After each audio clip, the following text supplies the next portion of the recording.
All right. So obviously, we had our fair share of fun of what was what's it called? AAC? It's Arcadian something awesome Arcadian Championship. I forget the middle one. Anyways, fight R1, first fight of the race here.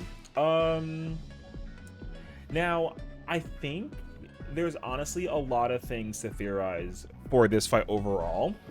Because ideally, I guess the fundamental mechanics is what? The fact that she separates her soul from herself and does mechanics. That's the first bit. And the biggest one, of course, is the whole glass paneling of the floor. So I kind of understand that. I think what they're going to end up doing is, what is it? Because like right now, when you get the uppercut, here, let's actually go through it. We'll see. Yeah, when you get the uppercut, you kind of just like land on the platform. There's no reason why they wouldn't have it be like an unsafe square, for example. And I think also she might start targeting people instead of just picking random places, or she'll do both. We'll see actually. But yeah, with the 1-2 paw being the first mechanic she kind of rips out, there's going to be a follow-up to this, whether it's going to be either like a stack or a spread or like buddies, partners, something of the nature. You gotta like work together and switch. That will make a lot of sense to me too. I even expect the soul to come out and then like be the thing that kind of causes those things to occur. That'll make sense to me as well that they end up implementing. What else is there? Let me see actually. Because then she does the yeah, the crossing. So kind of like a similar deal, right? She's either gonna do cardinal or intercardinal. This will also kind of follow a similar suit, I think. Either it's going to be everyone spreads or people don't spread. They may not telegraph it the way that they do with the cones. It'll just kind of show you the line markers that come out, and then that's what it is. This tank buster, I don't really feel like it's going to change all too much, unless it's like a 2 combo kind of hit sort of thing. Or it's a tank buster that has a follow-up, kind of similar to what we experienced very similarly in like in DSR, where I mean, it was like a combo though, more so, but I think from the boss's perspective at least, the boss will do a tank buster and then have like a follow-up on the party, so you kind of be sure.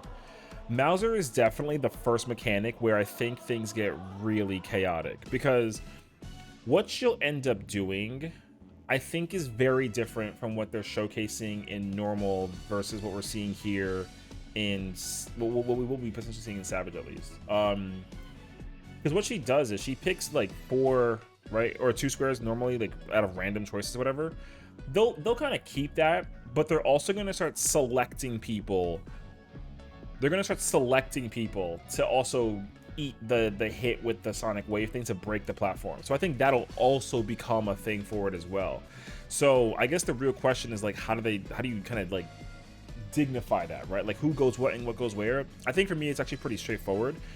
I think we'll implement like a buddy system, because it's 16 squares and there's 8 players. You just have 2 people take up a quadrant. So like if I'm main tank, I'm gonna probably want to get like, what is it, northwest with like a range job, for example. So like 2 of those squares will be cracked, and the other 2 won't be cracked, because we're gonna crack it when she hits us with the attack, and so we gotta separate. So obviously, whichever melees that are like kind of like close to it or not, you know, they got to be as close as possible. Then the other 2 or other 4 rather got to be ranged.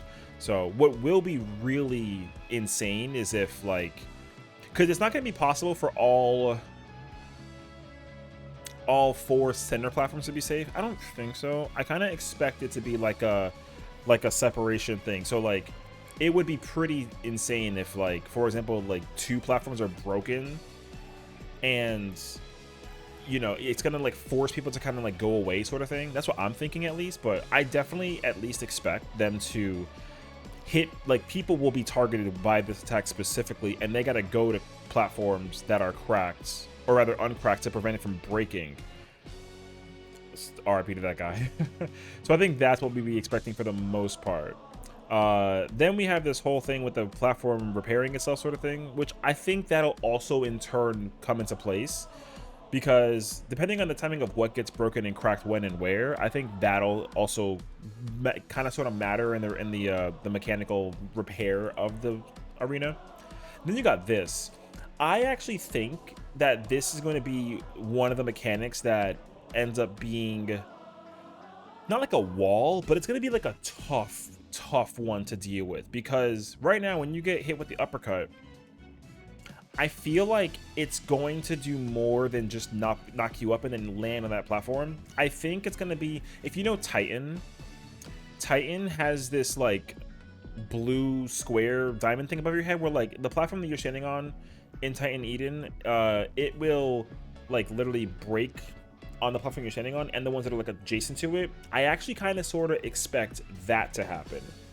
So we kind of experience it like a small little bit with Zeralja, because he actually has Titan triangles, which is the spread mechanic to kind of like indicate like, oh my gosh, right? So I think we'll be seeing something similar to that in this fight. The complication to it though, of course, is the fact that the glass is like a mechanic as well that we have to try to deal with. And so ideally it's going to either leave like one platform remaining, or like maybe like a quadrant of some sort, something of the nature. And then the, you know, again, the announcer will be trying to like repair the ring over the course of time. So I definitely expect that to be what it kind of boils down to. Now, I think it can either depend on the color of the uppercut, if it's going to be, you know, if yellow indicates like what it is now, that might be what it is. I even think that might change the distance. Like if yellow is, you know, from one tile to one tile, but then like red is like a 2-tile thing, I'd be very curious to find out if there's different attacks that actually like change the distance and the trajectory and then indicate whether it's like a spread stack or that sort of thing. And then again, I think similar to Shockwave, I kind of hope this is gonna be kind of like a me thing. I kind of hope they don't incorporate it to be like knockback immutable. I think it's gonna be really cool if they kind of force the knockback and you have to actually indicate safety. That would be pretty cool, because I'm kind of like I'm like a little tired of the whole like knockback thing happening for fights. So yeah, ideally that's kind of what I'm expecting. This is the mechanic that, like, honestly, I have no clue. Like whatever that you got to do during this is completely unknown to me. Whatever that they have us doing with this mechanic is actually like super I have no clue, because during this whole thing, the boss is targetable. Like I can still keep on attacking the boss during this mechanic, and the indication of like where they go and how they do things in like the AoE, I think the AoE radius will disappear, but the paw prints of like where the boss is walking is going to be there. So I think the simplest way to put it is like, you know, you pretty much have to just go to like wherever the like near the first one is, and then where the last one ends up, and then just go in last and then go in the first one. That makes sense to me. But keeping uptime during that, people are going to try and figure out how to maintain uptime during that. I kind of expect that to be complicated. So then there's that wind AoE. I'm not too sure what they're gonna do with that. I kind of just think that they'll just keep it like as like part of a as like a spread mechanic, if you will. And then we have like the leaping mechanics, and the leaping mechanics is like another one where you kind of have like a variety of a lot of things that they'll be doing. I would like to think though too, I haven't thought about it until just now, she might even turn. I wonder if she'll like do like a slash attack and then actually turn her body and then force it, because so far, at least with her cleaves, they've only really done like half left or half right. Either it's gonna be like that, or it'll even be like an in or an out sort of thing. I don't know. I just have like a wide variety of thoughts on kind of how they're going to be implementing her mechanics overall.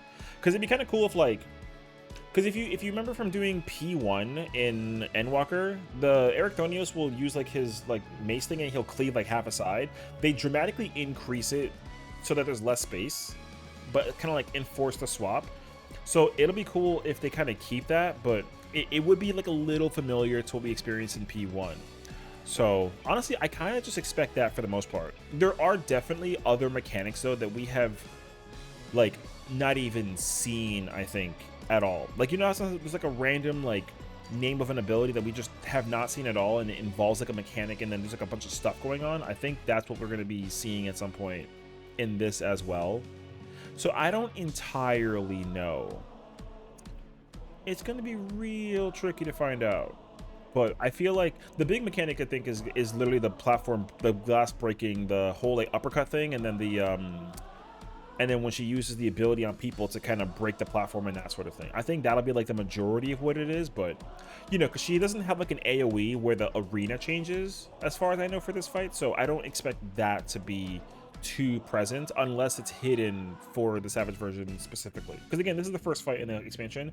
I don't expect it to be like super insanely difficult, but I do expect it to be much more unforgiving than previous turn 1 fights usually are. Because if you kind of like go through it, like Endwalker 1 was actually pretty forgiving in terms of like mechanical stuff. They kind of introduced like 2 things and then enhanced a lot of other stuff, but that was kind of it for the most part.